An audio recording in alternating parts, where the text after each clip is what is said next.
This afternoon, I'm joined by Kevin McCluskey, James McKenzie, and Sean Connolly. For the half-time break, it said Aberdeen 1, Celtic 2. James, in terms of a first half, how would you sum that up? Quite an entertaining game of football. It was pretty entertaining, end to end. Really, it was. You'd break your neck looking back and forth at how sort of fast play was getting overturned. I thought it was solid enough first half from Celtic. A bit, you could see the similarities with the Ross County game. I pointed out on the pre-match show that we're going to get hit hard very early on. Aberdeen would have no doubt seen the sloppy start against Ross County, would have went full throttle again, and they did. But we dealt with it in the early stages. I thought Mike Nawrocki earmarked him at the start of the game as someone to watch, and I think he's probably been the best out of the back four. I thought he was really solid. I thought Cameron Carter-Vickers had a bit of a poor game, a bit unlike him.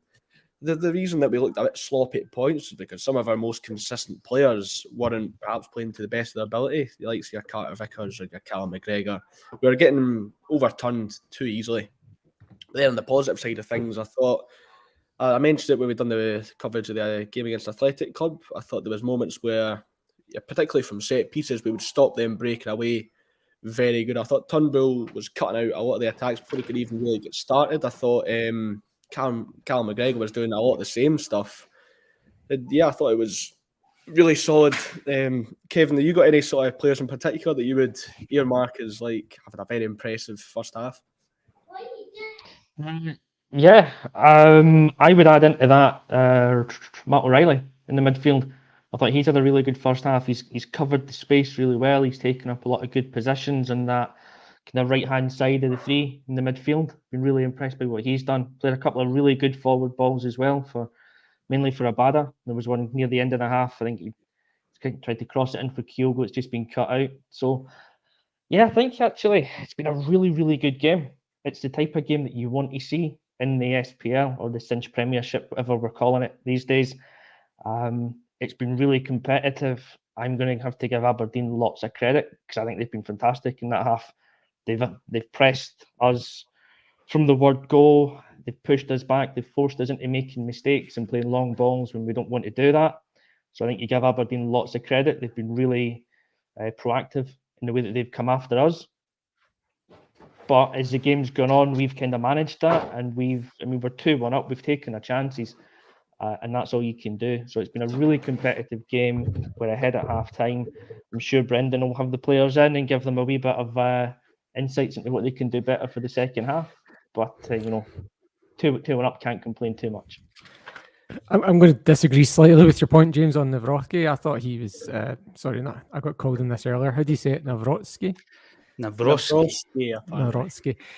thought he's been pretty poor, to be honest. Like his position, he's been caught badly out of position a couple of times. Once at the goal, there's another one where the two players try to do an overhead kick, and he's just nowhere, to be honest. He's getting caught wrong side of the defenders. Look, yeah, he's shown some physical attributes, some good winning the headers and stuff like that, but his position is really poor so far, I think. I'm worried about it, to be honest. I agree with you about Matt O'Reilly there, Kevin. I thought he's been the best player on the pitch, and I think Maida has got them absolutely on toast. And if the referee was doing his job, at least two of those defenders would be booked, and Maida would be getting a free run on them because they are just targeting him physically. They are not getting anywhere near the ball or anything. They're just trying to impede him every time. But yeah, that's other than that, I can agree with what you guys are saying. If I'm just going to argue my case for Nawrocki, I thought anytime he has been caught out of position or he's sort of been caught off guard, his recovery work, I thought, has been very good. Me and Paul were both noticing it when we were watching the game. And he's not really rushing things out for a corner or rushing things out for a throw in a dangerous position either. He's helping along to the fullback and getting us going again. I think it'll take time. You'll notice moments like this where he'll get caught out of position a few times, but we saw the same with like Starfelt at the start of his Celtic career. It'll take a bit of time to adjust, but once he gets going, he'll be perfectly fine, I think. You're probably right. And I doubt we'll see Turnbull for the second half, to be fair, as well. I want to bring that up, and I also want to bring up some of the concerns around not only the midfield, but also the back line. Because during the first half, I was saying to James, and this, I'm not highlighting the comment or just to try and disagree deliberately, but in that first half, I was struggling to see anything that Tony Ralston had done wrong. I'm going to be honest, right? And I was watching him with interest because I think that it has taken him a while to get into his stride at the end of last season. And I was thinking to myself, can he get back up to that standard of performance, albeit only until Johnson comes back into the side? And I thought he played particularly well. There was a few moments where he stuck to his task. He was, defensively doing stuff that Carter Vickers failed to do a couple of times in the first half, but no one bats an eyelid or even highlights it. And there's a few comments coming up there about Ralston being off it. I don't see that at all. Kevin McCluskey, I thought Ralston had a very good first half. Yeah. Yeah, I think he was pretty solid enough. And if you want to compare him to the fullback on the other side, it's been night and day. I think Taylor's, I've been one of his biggest fans for at least the last 18 months or so. He's not been at it today. He's been taken to the cleaners a few times. His positioning's been caught out. Whereas on the other side of the pitch, Ralston's been pretty solid. He's done what we know Ralston can do, what he was doing last season or the season before under Ange. So, yeah, impressed by him, not so much by what we've seen on the other side. See, on the subject of Taylor then, Sean, I'll ask you your opinion on this, right? I think over the last 2 years, the consistency he managed to reach at left back, he was not getting dropped, basically. And going into this pre-season, I was talking about bringing in a left back because I wasn't happy with his backup in Burnaby. I hadn't seen enough from him. But what Kevin says there, I don't disagree with that at all. Is it down to the position, the different use of the fullbacks, do you think, Sean? Because I think in the last couple of games, he hasn't looked great. Yeah, I think you're right. And on the point of Ralston, I called last week. A point I made last week is I think he should probably play in centre back, and I think we could do worse than having Ralston in beside Cameron Carter-Vickers. Taylor, yes, he's still got a good range of passing going forwards, but he's not getting that overlap. He's not looking as solid defensively. He's looking very kind of Lee Naylor-ish these last couple of games, and it is a concern. Naylor-esque. There you go. Naylor-esque. I'm going to bring in some of the points because we're 1,100 strong. It's obviously captured the imagination that first half. As I said before, I'm not a neutral, but that I thought was a very good game of football.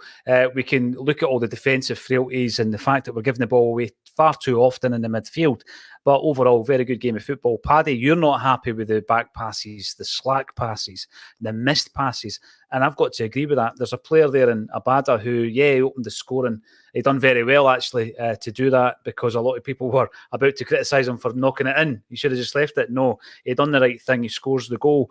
But there's 3 or 4 occasions in that first half, James, where, if he plays the killer pass or if he makes a different decision, we're 3 or 4 up.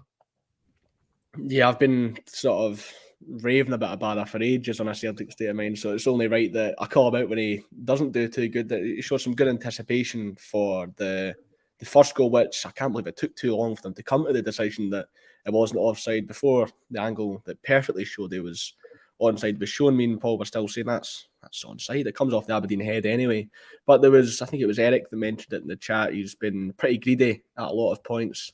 There was a moment where he has Matt O'Reilly clean through on the right hand side, but instead he goes for the shot, a very tame effort that just rolls wide of the post. It was pretty poor from him.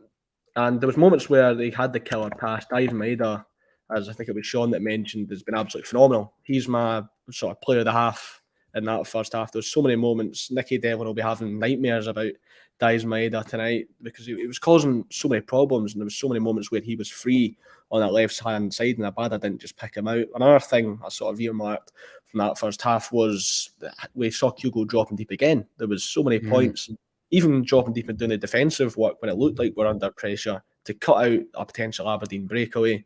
So I thought Kyogo, it was a great finish for his goal as well. It's very poor stuff from Nicky Devlin to head it straight back to him. Both of our goals, they haven't really come from good play, but haven't really created a standout, clear-cut chance. It's been sort of gift-wrapped in a bow from Aberdeen, the first and the second goal.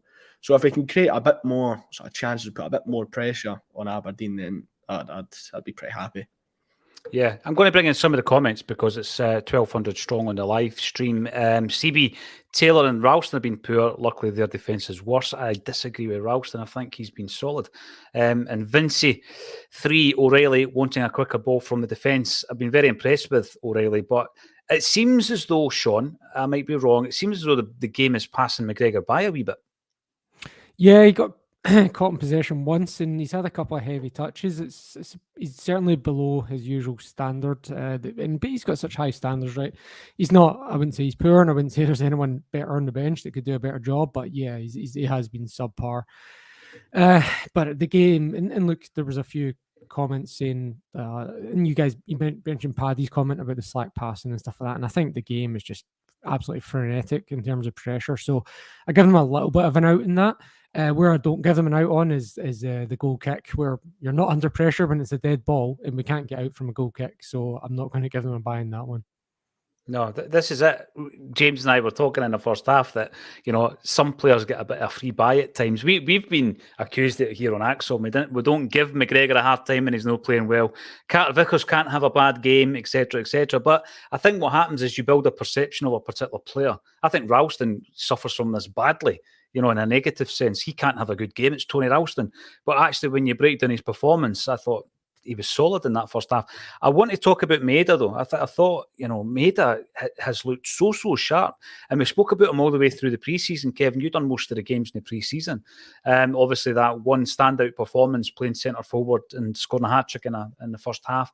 And I think we've seen it today more than ever. The sharpness is unbelievable. And he's doing that Rodgers thing whereby it's not about hitting bylines and getting the ball zipped into the front post. It's about cutting in as a winger. And he's doing it so well, isn't he? Yeah. Sean mentioned it right at the top of the half-time there. I think Maida's probably been our best player in that first half. Him and O'Reilly, for me, have both been incredible. Well, not incredible, but very, very good in that first half. But yeah, Maida, every time he's got the ball, I think it's Morris that he's up against and Devlin as well. He's got them on toast. He's absolutely rinsing them every time he's got the ball. And again, Sean's right. They're not able to stop him by just standing him up. They're having to bring him down every time, or it's fouling him. At least one of them could be on a yellow card by now. And if they are, it's a completely different game because then he gets a complete free run at them in that second half. He's doing them for pace. As he says, he's cutting inside. His final ball has been pretty impressive as well, and that was always a feature under Ange that you had a wee question mark over. His final ball today has been excellent. So he's that out ball for us today that we need to kind of make the most of in the second half. And I think it helps with the way that Aberdeen are playing, because Aberdeen, I think, have made this the competitive game that it's been.